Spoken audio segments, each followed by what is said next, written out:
ਵਾਹਿਗੁਰੂ ਜੀ ਕੀ ਫਤਿਹ।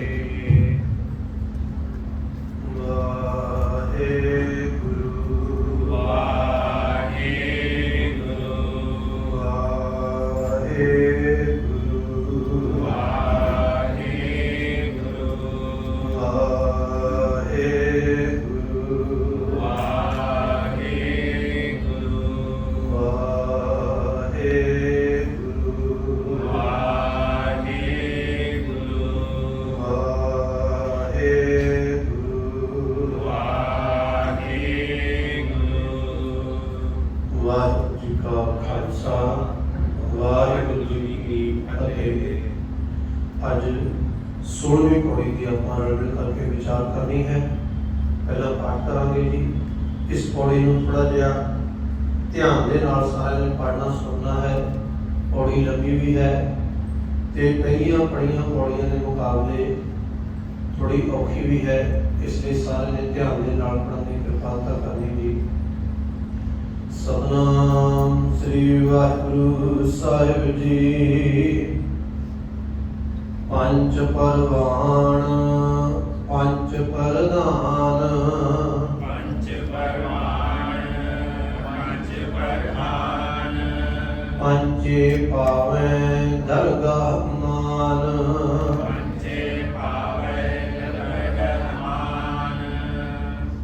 पंचे पावे दरगाह मान पंचे पावे दरगाह मान। इसका उच्चारण दरगाह करना है, दरगाह नहीं करना है। स्याही लगी हुई है पर वो इसकी व्याकरण को दर्शाने वास्ते है। इसका उच्चारण जो है दरगाह करना है।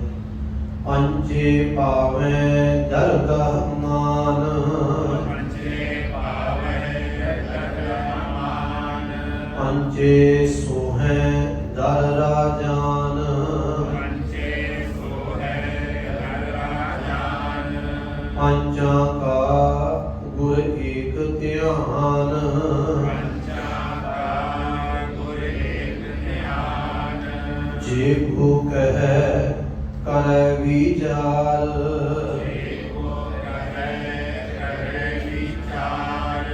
करते कै करने नाही शुमार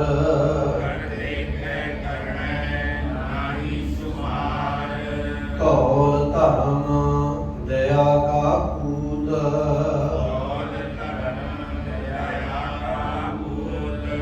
संतोख थाप रखिया जिन सूत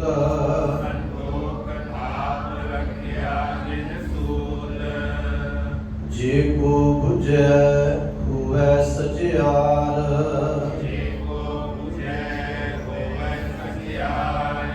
तवले ऊपर केता भार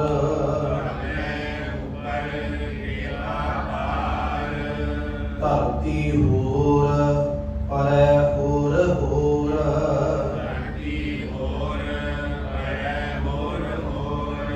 तिस ते भार तलै कवन जोर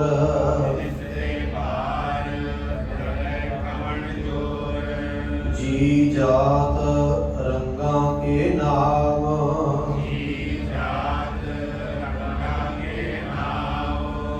सबना लिखिया बुरी कलाम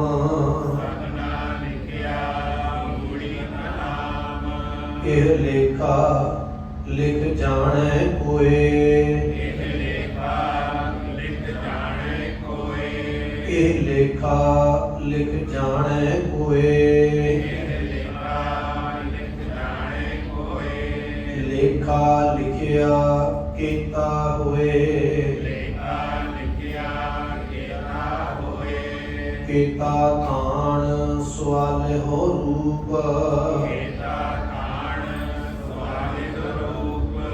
केती दात जाने कौन कूत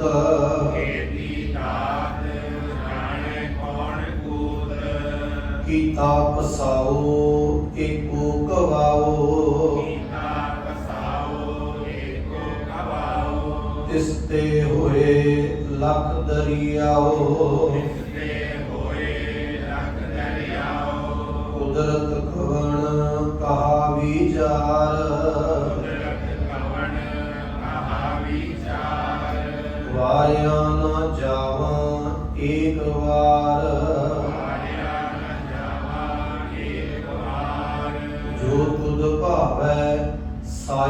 ਭਲੀਕਾਰ।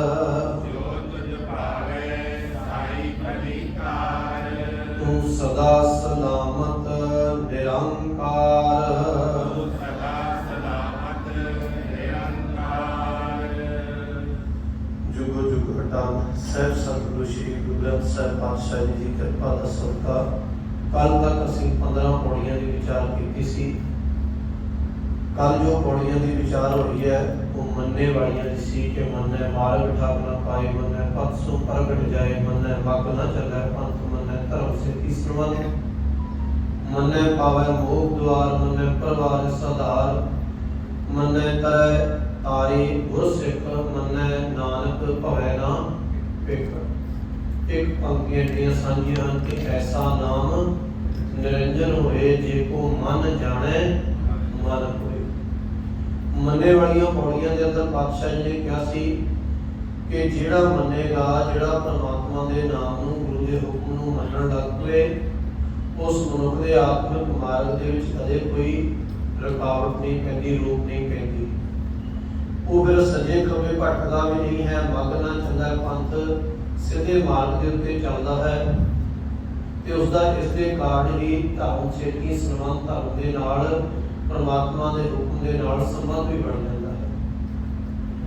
ਅਗਲੀ ਪੌੜੀ ਦੇ ਅੰਦਰ ਪਾਤਸ਼ਾਹ ਨੇ ਕਿਰਪਾ ਕੀਤੀ ਸੀ ਕਿ ਮੰਨਣ ਦੇ ਨਾਲ ਮੋਕਸ਼ ਪ੍ਰਾਪਤ ਹੋ ਜਾਂਦਾ ਹੈ, ਮੁਕਤੀ ਦੀ ਦਾਤ ਪ੍ਰਾਪਤ ਹੋ ਜਾਂਦੀ ਹੈ, ਮਨੁੱਖ ਇਛਾਵਾਂ ਤੋਂ ਆਜ਼ਾਦ ਹੋ ਜਾਂਦਾ ਹੈ, ਮੁਕਤ ਹੋ ਜਾਂਦਾ ਹੈ। ਤੇ ਉਸ ਦੇ ਨਾਲ ਹੀ ਉਸ ਦਾ ਪਰਿਵਾਰ ਵੀ ਜਿਹੜਾ ਹੈ ਉਸ ਦੇ ਵੱਲ ਦੇਖ ਕੇ ਚੰਗੇ ਗੁਣਾਂ ਨੂੰ ਅਪਣਾਉਂਦਾ ਹੈ, ਉਸ ਦੇ ਕਾਰਨ ਪਰਿਵਾਰ ਦਾ ਵੀ ਸੁਧਾਰ ਹੋ ਜਾਂਦਾ ਹੈ। ਕਿ ਜਿਹੜਾ ਗੁਰੂ ਹੈ, ਜਿਸ ਦਾ ਅਸੀਂ ਵਚਨ ਮੰਨਣਾ ਹੈ, ਉਹ ਆਪ ਵੀ ਕਰਦਾ ਹੈ ਤੇ ਸ਼ਰਨ ਆਏ ਸਿੱਖ ਨੂੰ ਵੀ ਤਾਰ ਦਿੰਦਾ ਹੈ। ਤੇ ਇਸ ਲਈ ਪਾਤਸ਼ਾਹ ਜੀ ਨੇ ਸਾਨੂੰ ਮੰਨਣ ਦਾ ਉਪਦੇਸ਼ ਇਹਨਾਂ ਪੌੜੀਆਂ ਦੇ ਅੰਦਰ ਦਿੱਤਾ ਕਿ ਪਰਮਾਤਮਾ ਦਾ ਨਾਮ ਮੰਨੀਏ, ਪਰਮਾਤਮਾ ਦੀ ਵਡਿਆਈ ਕਰੀਏ, ਜਿਹੜੀ ਮਾਇਆ ਦੇ ਕਾਲਕ ਤੇ ਪ੍ਰਭਾਵ ਤੋਂ ਪਰੇ ਹੈ, ਨਿਰੰਜਨ ਹੈ, ਨਿਰੰਜਨ ਹੈ। ਅੱਜ ਦੀ ਪੌੜੀ ਜੋ ਹੈ ਉਹ ਪੰਜ ਪ੍ਰਵਾਨ, ਪੰਜ ਪ੍ਰਧਾਨ ਹੈ। ਪਿਛਲੀਆਂ ਸੁਣਿਆ ਵਾਲੀਆਂ ਪੌੜੀਆਂ ਤੇ ਮੰਨੇ ਵਾਲੀਆਂ ਪੌੜੀਆਂ ਨੂੰ ਜੋ ਅਸੀਂ ਵਿਚਾਰਿਆ, ਜੇ ਉਸੇ ਲੜੀ ਦੇ ਅਨੁਸਾਰ ਇਸ ਪੌੜੀ ਨੂੰ ਵਿਚਾਰਾਂਗੇ ਤੇ ਸਾਨੂੰ ਸਤਿਗੁਰ ਪਾਤਸ਼ਾਹ ਜੀ ਦਾ ਜੋ ਉਪਦੇਸ਼ ਹੈ ਕਿ ਅਸੀਂ ਸਚਿਆਰ ਕਿਵੇਂ ਹੋਣਾ ਹੈ, ਜੋ ਇਸ ਪਾਵਨ ਬਾਣੀ ਦਾ ਮੁੱਖ ਮਨੋਰਥ ਹੈ ਜਾਂ ਮੁੱਖ ਉਪਦੇਸ਼ ਹੈ ਕਿ ਕਿਉਂ ਸਚਿਆਰਾ ਹੋਈਏ, ਅਸੀਂ ਸਚਿਆਰ ਕਿਵੇਂ ਹੋਵਾਂਗੇ, ਇਸ ਪੌੜੀ ਦੇ ਅੰਦਰ ਪਾਤਸ਼ਾਹ ਜੀ ਕਿਰਪਾ ਕਰ ਰਹੇ ਹਨ ਕਿ ਪੰਜ ਪ੍ਰਵਾਨ, ਪੰਜ ਪ੍ਰਧਾਨ। ਪਿੰਡਾਂ ਦੇ ਅੰਦਰ ਪੰਚਾਇਤਾਂ ਹੁੰਦੀਆਂ ਤੇ ਸ਼ਹਿਰਾਂ ਦੇ ਵਿੱਚ ਨਗਰ ਨਿਗਮ ਜਾਂ ਨਗਰ ਪਾਲਿਕਾ ਹੁੰਦੀ ਹੈ। ਸਾਡੇ ਮਹੱਲੇ ਦਾ ਜਿਹੜਾ ਪੰਚ ਹੈ ਇੱਥੇ ਦਾ, ਉਹ ਪਾਰਸ਼ਦ ਕਿਹਾ ਜਾਂਦਾ ਹੈ ਸ਼ਹਿਰ ਦੇ ਵਿੱਚ। ਉਹ ਸਾਡੇ ਲੋਕਾਂ ਦੇ ਵੱਲੋਂ ਚੁਣ ਕੇ ਬਣਾਇਆ ਜਾਂਦਾ ਹੈ ਕਿ ਇਸ ਮਨੁੱਖ ਨੂੰ ਅਸੀਂ ਆਪਣੇ ਇਲਾਕੇ ਦਾ, ਏਰੀਏ ਦਾ ਮੋਹਤਬਾਰ ਬਣਾ ਰਹੇ ਹਾਂ। ਉਹ ਸਾਡਾ ਪੰਚ ਹੁੰਦਾ ਹੈ। ਜਦੋਂ ਵੀ ਸਾਡੇ ਕੋਈ ਮਹੱਲੇ ਦੀ ਸਾਡੀ ਗੱਲ ਉਸਨੇ ਸਰਕਾਰੀ ਦਰਬਾਰੇ ਰੱਖਣੀ ਹੁੰਦੀ ਹੈ ਤੇ ਅਸੀਂ ਉਸ ਦੇ ਕੋਲ ਜਾਂਦੇ ਹਾਂ ਕਿ ਇਹ ਸਾਡੇ ਨਗਰ ਦਾ ਮੋਹਤਬਾਰ ਹੈ, ਪੰਚ ਹੈ, ਇਹ ਜਾ ਕੇ ਸਾਡੀ ਸਰਕਾਰੀ ਦਰਬਾਰੇ ਗੱਲ ਕਰੇਗਾ। ਸਤਿਗੁਰੂ ਪਾਤਸ਼ਾਹ ਜੀ ਨੇ ਪੂਰੀ ਬਾਣੀ ਦੇ ਅੰਦਰ ਜਿੱਥੇ ਸਾਨੂੰ ਬਾਹਰੀ ਉਦਾਹਰਨਾਂ ਦਿੱਤੀਆਂ ਹਨ, ਉੱਥੇ ਉਪਦੇਸ਼ ਸਾਡੇ ਅੰਦਰ ਨੂੰ ਸਵਾਰਨ ਦੇ ਵਾਸਤੇ ਹੈ, ਕਿਉਂਕਿ ਸਚਿਆਰ ਅਸੀਂ ਅੰਦਰੋਂ ਪਹਿਲਾਂ ਹੋਣਾ ਹੈ। ਸਚਿਆਰ ਹੋਣ ਦੇ ਵਾਸਤੇ ਸਤਿਗੁਰੂ ਪਾਤਸ਼ਾਹ ਜੀ ਨੇ ਸਾਨੂੰ ਦੁਨਿਆਵੀ ਉਦਾਹਰਨਾਂ ਵੀ ਦਿੱਤੀਆਂ ਹਨ ਤੇ ਨਾਲ ਨਾਲ ਪ੍ਰਭੂ ਦਾ ਹੁਕਮ ਜਿਹੜਾ ਹੈ ਉਹ ਵੀ ਦ੍ਰਿੜ ਕਰਵਾਇਆ ਹੈ। ਤੇ ਪਾਤਸ਼ਾਹ ਜੀ ਕਿਰਪਾ ਕਰਦੇ ਹਨ ਕਿ ਉਹ ਪੰਜ ਜਨ ਪ੍ਰਵਾਨ ਹਨ, ਉਹ ਪੰਜ ਜਨ ਹੀ ਪ੍ਰਧਾਨ ਹਨ, ਮੁਖੀ ਹਨ, ਕਿਹੜੇ ਜਿਨ੍ਹਾਂ ਦਾ ਪੰਚਾਂ ਦਾ ਗੁਰ ਏਕ ਧਿਆਨ, ਜਿਨ੍ਹਾਂ ਦਾ ਧਿਆਨ ਕੇਵਲ ਇੱਕ ਅਕਾਲ ਪੁਰਖ ਪਰਮਾਤਮਾ ਦੇ ਚਰਨਾਂ ਵਿੱਚ ਜੁੜਿਆ ਹੋਇਆ ਹੈ। ਇਹ ਜਿਹੜੀਆਂ ਪਹਿਲੀਆਂ ਪੰਜ ਪੰਕਤੀਆਂ ਹਨ, ਇਹਦੇ ਵਿੱਚ ਸਤਿਗੁਰੂ ਪਾਤਸ਼ਾਹ ਮਹਾਰਾਜ ਜੀ ਨੇ ਕਿਰਪਾ ਕੀਤੀ ਹੈ ਕਿ ਪਰਮਾਤਮਾ ਦੇ ਘਰ ਵਿੱਚ, ਪਰਮਾਤਮਾ ਦੇ ਹੁਕਮ ਦੇ ਵਿੱਚ ਉਹ ਮਨੁੱਖ ਪ੍ਰਵਾਨ ਗਿਣਿਆ ਜਾਵੇਗਾ, ਉਸ ਨੂੰ ਹੀ ਪ੍ਰਧਾਨਤਾ ਮਿਲੇਗੀ। ਭਾਵੇਂ ਅਸੀਂ ਆਪਣੇ ਆਪ ਨੂੰ ਸਾਰੇ ਗੁਰਮੁਖ ਲਿਖਵਾਉਂਦੇ ਹਾਂ, ਗੁਰਸਿੱਖ ਲਿਖਵਾਉਂਦੇ ਹਾਂ, ਪਰ ਅਸਲ ਦੇ ਵਿੱਚ ਪ੍ਰਧਾਨ, ਅਸਲ ਦੇ ਵਿੱਚ ਪ੍ਰਵਾਨ ਜਿਹੜਾ ਹੈ ਉਹ ਮਨੁੱਖ ਹੋਵੇਗਾ ਜਿਹਦਾ ਧਿਆਨ, ਜਿਹਦੀ ਸੁਰਤ ਕੇਵਲ ਤੇ ਕੇਵਲ ਇੱਕ ਪ੍ਰਭੂ ਦੇ ਚਰਨਾਂ ਵਿੱਚ ਲੱਗੀ ਹੋਵੇਗੀ। ਜਿਸ ਮਨੁੱਖ ਦੀ ਪ੍ਰਭੂ ਚਰਨਾਂ ਵਿੱਚ ਸੁਰਤ ਨਹੀਂ ਜੁੜੀ, ਗੁਰੂ ਦੇ ਹੁਕਮ ਵਿੱਚ ਨਹੀਂ ਚੱਲ ਰਿਹਾ, ਉਹ ਦੁਨਿਆਵੀ ਤੌਰ ਤੇ ਭਾਵੇਂ ਆਪਣੀ ਤਾਕਤ ਦੇ ਜੋਰ ਤੇ ਮੁਖੀਆ ਬਣ ਜਾਵੇ, ਪਰ ਪਰਮਾਤਮਾ ਦੇ ਦਰ ਘਰ ਉਸ ਨੂੰ ਕੋਈ ਨਹੀਂ ਹੈ। ਪਾਤਸ਼ਾਹ ਜੀ ਕਿਰਪਾ ਕਰਦੇ, ਪ੍ਰਵਾਨਗੀ ਉਹਨੂੰ ਹੈ, ਪ੍ਰਧਾਨਗੀ ਵਡਿਆਈ ਉਸ ਮਨੁੱਖ ਨੂੰ ਮਿਲੇਗੀ ਜਿਹਦਾ ਧਿਆਨ ਕੇਵਲ ਇੱਕ ਦੇ ਵਿੱਚ ਹੋਵੇਗਾ। ਪੰਚੇ ਭਾਵੇਂ ਦਰਗਾਹ ਮਾਨ, ਇੱਥੇ ਹਾਏ ਨੂੰ ਸਿਆਰੀ ਲੱਗੀ ਹੈ ਦਰਗਾਹ ਤੇ, ਕਿ ਅਸੀਂ ਬਹੁਤ ਦਾਤ ਹੈ ਵੀ ਦਰਗਾਹ ਪਾਠ ਕਰਦੇ ਹਾਂ। ਦਰਗਾਹ ਨਹੀਂ, ਇਸ ਦਾ ਭਾਵ ਹੈ ਦਰਗਾਹ। ਇਹ ਮੁਸਲਮਾਨੀ ਧਰਮ ਦੇ ਨਾਲ ਸੰਬੰਧਿਤ ਅੱਖਰ ਹੈ। ਜਦੋਂ ਵੀ ਮੁਸਲਮਾਨ ਕਿਸੇ ਆਪਣੇ ਪੀਰ ਫਕੀਰ ਦੀ ਕਬਰ ਤੇ ਜਾਂਦਾ, ਮਕਬਰੇ ਤੇ ਜਾਂਦਾ, ਤੇ ਉਹ ਕਹਿੰਦਾ ਮੈਂ ਦਰਗਾਹ ਦੇ ਵਿੱਚ ਚੱਲਿਆ ਹਾਂ। ਦਰਗਾਹ ਇੱਕ ਉਹਨਾਂ ਦਾ ਧਾਰਮਿਕ ਸਥਾਨ ਹੈ। ਜਿਵੇਂ ਅਸੀਂ ਡੇਰਾ ਬਾਬਾ ਨਾਨਕ ਦਾ ਸਾਰਿਆਂ ਨੇ ਸੁਣਿਆ ਹੈ, ਉਹ ਗੁਰੂ ਨਾਨਕ ਪਾਤਸ਼ਾਹ ਜੀ ਦਾ ਸੰਸਕਾਰ ਦਾ ਸਥਾਨ ਹੈ, ਜੋਤੀ ਜੋਤ ਸਮਾਉਣ ਦਾ ਸਥਾਨ ਹੈ। ਸਾਡੇ ਪਾਸੇ ਡੇਰਾ ਬਾਬਾ ਨਾਨਕ ਹੈ ਤੇ ਕਰਤਾਰਪੁਰ ਸਾਹਿਬ ਪਾਕਿਸਤਾਨ ਵਾਲੇ ਪਾਸੇ ਹੈ। ਉਹ ਡੇਰਾ ਹੈ ਭਾਵ ਜਿੱਥੇ ਗੁਰੂ ਸਾਹਿਬ ਦਾ ਸੰਸਕਾਰ ਹੋਇਆ। ਇਸੇ ਤਰ੍ਹਾਂ ਹੀ ਮੁਸਲਮਾਨ ਪੀਰਾਂ ਫਕੀਰਾਂ ਦਾ ਜਿੱਥੇ ਜਿਹਨਾਂ ਨੂੰ ਦਫਨਾਇਆ ਜਾਂਦਾ, ਉੱਥੇ ਕਹਿੰਦੇ ਇਹਨਾਂ ਦੀ ਦਰਗਾਹ ਹੈ, ਅਸੀਂ ਦਰਗਾਹ ਦੇ ਵਿੱਚ ਹੈ। ਕਿ ਪਾਤਸ਼ਾਹ ਜੀ ਕਿਰਪਾ ਕਰ ਦੇਣ, ਇੱਕ ਦਰਗਾਹ ਮੁਸਲਮਾਨੀ ਤਰੀਕੇ ਦੀ ਹੈ, ਦੂਜੀ ਪਰਮਾਤਮਾ ਦੇ ਦਰ ਘਰ ਦੀ ਦਰਗਾਹ ਵੀ, ਜਿੱਥੇ ਸਾਡੇ ਕਰਮਾਂ ਦਾ ਲੇਖਾ ਜੋਖਾ ਹੁੰਦਾ ਹੈ। ਉਹ ਕਿਤੇ ਅਸਮਾਨ ਦੇ ਵਿੱਚ ਨਹੀਂ ਬਣੀ, ਉਹ ਕੋਈ ਇੱਕ ਜਗ੍ਹਾ ਨਹੀਂ ਹੈ ਕਿ ਜਿੱਥੇ ਅਸੀਂ ਪਹੁੰਚਣਾ ਹੈ। ਉਹ ਅਸੀਂ ਜਦੋਂ ਗੁਰੂ ਦਾ ਹੁਕਮ ਮੰਨਾਂਗੇ, ਪਰਮਾਤਮਾ ਦੀ ਰਜ਼ਾ ਦੇ ਵਿੱਚ ਚੱਲਾਂਗੇ ਤੇ ਸਾਡਾ ਜੀਵਨ ਰਹਿੰਦੇ ਆ।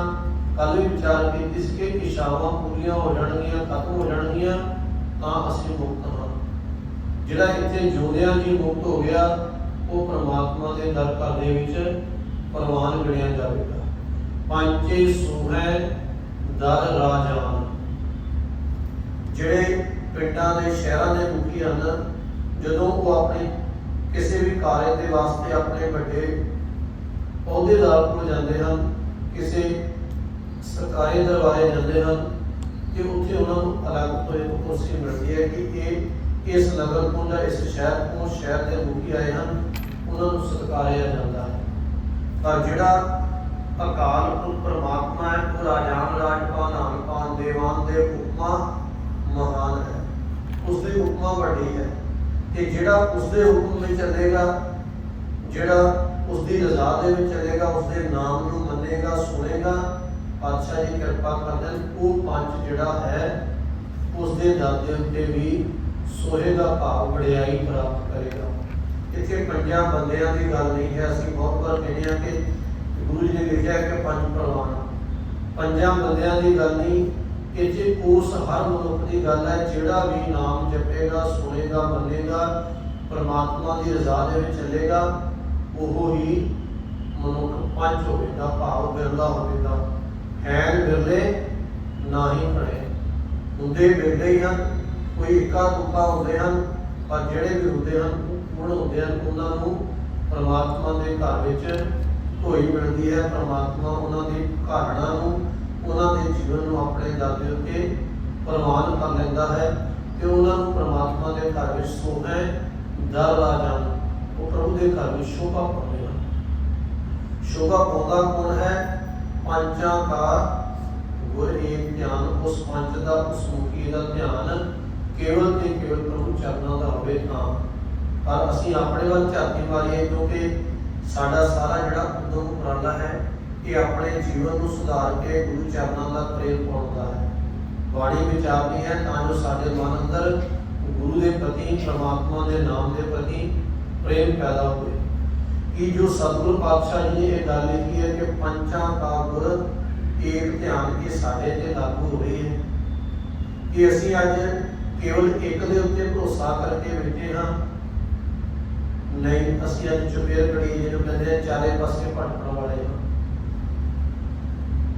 ਤੁਸੀਂ ਵੀ ਸਾਰੇ ਇੱਕ ਦੂਸਰੇ ਨੂੰ ਜਾਣਦੇ ਹਾਂ, ਮੈਨੂੰ ਵੀ ਜਾਣਦੇ ਹੋ, ਮੈਂ ਵੀ ਤੁਹਾਨੂੰ ਜਾਣਦਾ ਹਾਂ।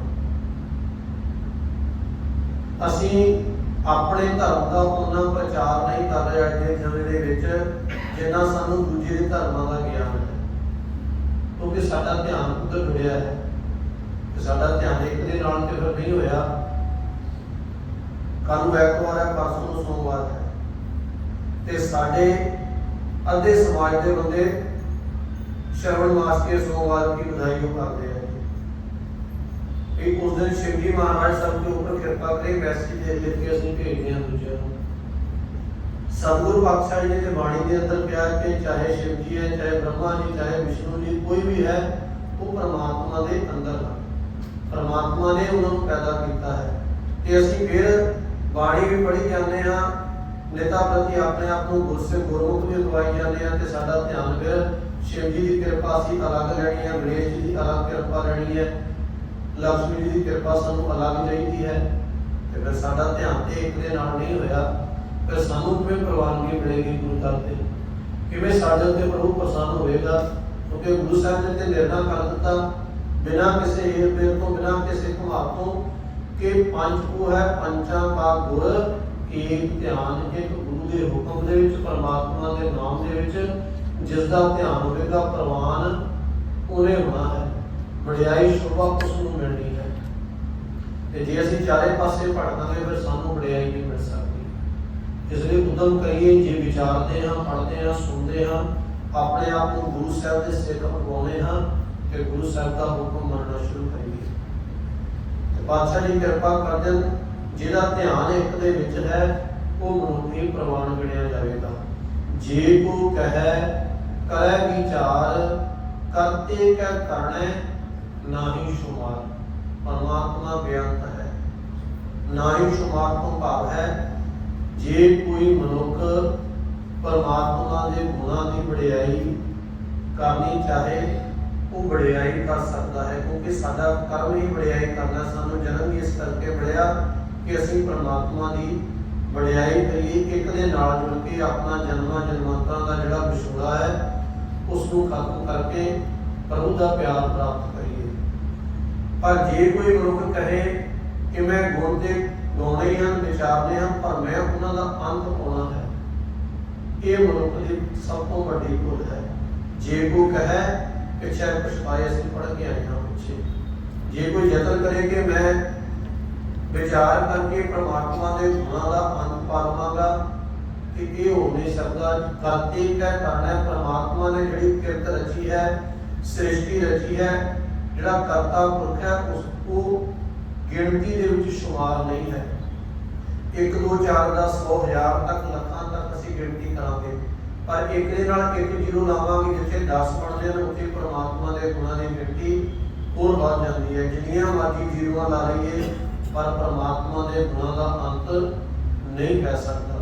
भगत कबीर जी का एक पावन शब्द है बाणी के अंदर, कबीर सात समुंदर मस करो कर्म करो बन लाए। मैं सारे समुद्रां दे पानी को स्याही बना लवां, सारे पेड़ पौधों वनस्पति को कलमा बना लवां, ते वसुधा कागज जो करो, सारी धरती को मैं कागज बना लवां। हर जस लिखन ना जाए, परमात्मा का जस तां भी नहीं लिखा जा सकता। मनुख की इतना बड़ा हो सकता है जिहड़ा 7 समुद्रां दे पानी को इकट्ठा कर सके, या सारी धरती के वनस्पति दीयां पहला कर्मां घट के जीवन खत्म हो जाना, फिर पूरी धरती के उत्ते लिखे इन्ना जी लिख भी लऊगा तो मनुख उसको पढ़ नहीं सकेगा जब तक श्वास मुट जाएगा। तो पातशाह जी कृपा कर देन, हर जस लिखन न जाए, परमात्मा का अंत, परमात्मा के गुणों की वडियाई पूर्ण तौर पर कोई भी मनुख ना लिख सकता है ना कर सकता है।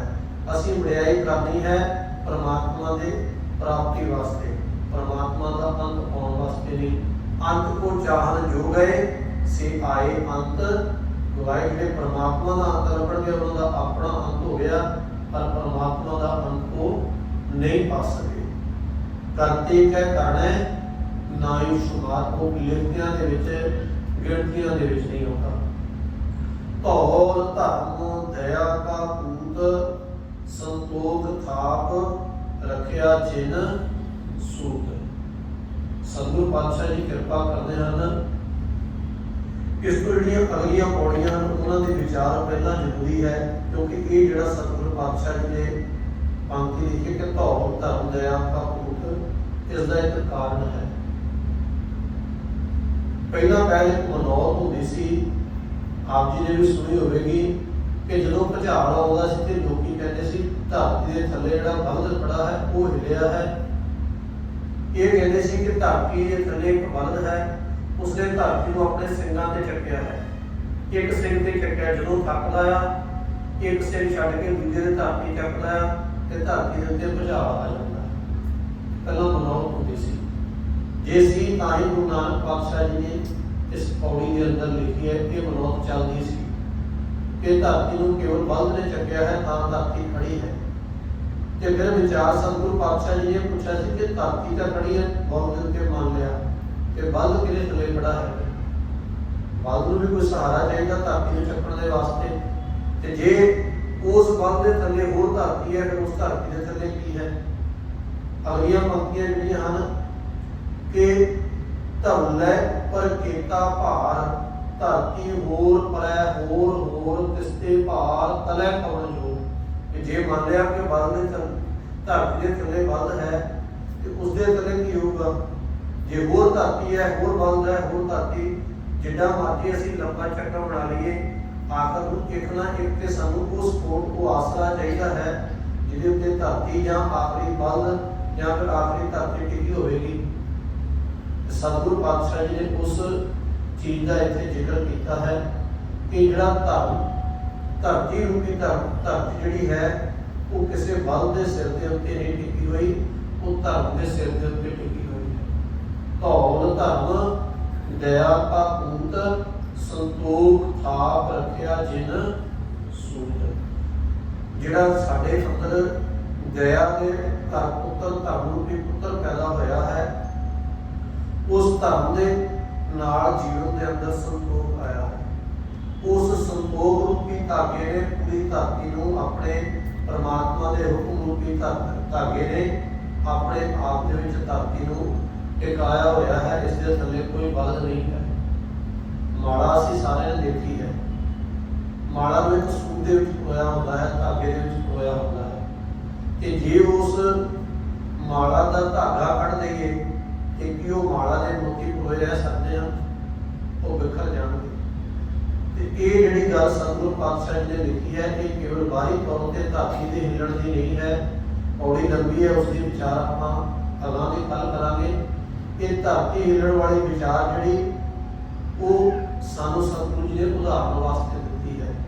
असली गल साडे अंदर दी है कि साडे अंदरला जदों संतोख रूपी धागा हिलेगा, साडे अंदर लालच आवेगा ते साडे जीवन के अंदर भी भुचाल आवेगा ते साडे परिवारां दे अंदर भी भुचाल आवेगा। दो भरा बचपन तो लैके एक दूसरे के प्यार करते वड्डे हुए एक दूसरे के विश्वास से बिजनेस शुरू कर दिता ते जदों मन के अंदर एक दे लालच वधिया ते फिर वो जिहड़ा बिजनेस सी वो भी हिल गया, उसके उत्ते भी भुचाल आया ते परिवारां दे विच भी भुचाल आया ते वो बिजनेस जिहड़ा है वो जीरो हो गया। इसे तरह ही जो साढ़े अंदरों संतोख खत्म होगा तो साढ़े जीवन के अंदर अपने अंदर भी भुचाल आएगा तो साढ़े परिवारों के अंदर भी भुचाल आएगा, जिसके नाल परिवारों के विच विछोड़े पैंदे हैं। अगलियां पंक्तियां जो हैं सतगुरु पातशाह जी ने इन्हां दी विचार किवें कीती है कि जे को बुझे होवे सचियार, असीं सचियार किवें होना ये विचार कल करांगे क्योंकि पौड़ी लंबी है जी। इस तक आप पढ़िया है कि इसको एक बार फिर पंक्तियां जड़ियां पढ़िया उन्होंने पढ़िए जी। पंच परवान पंच प्रधान,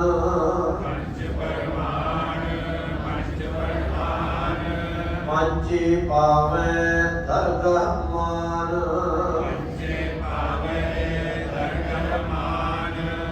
पंचे सोहे दरा जान,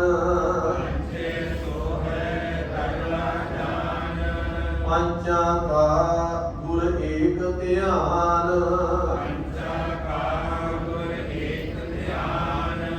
जे को कह करे विचार,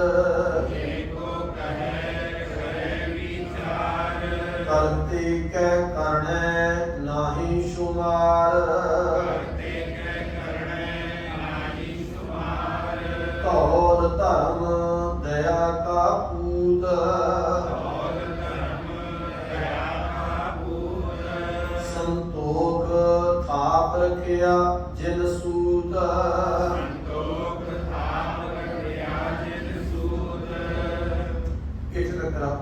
विचार की है। अगलियां पंक्तियां कल विचार करांगे जी। वाहिगुरू जी का खालसा, वाहिगुरू जी की फतेह।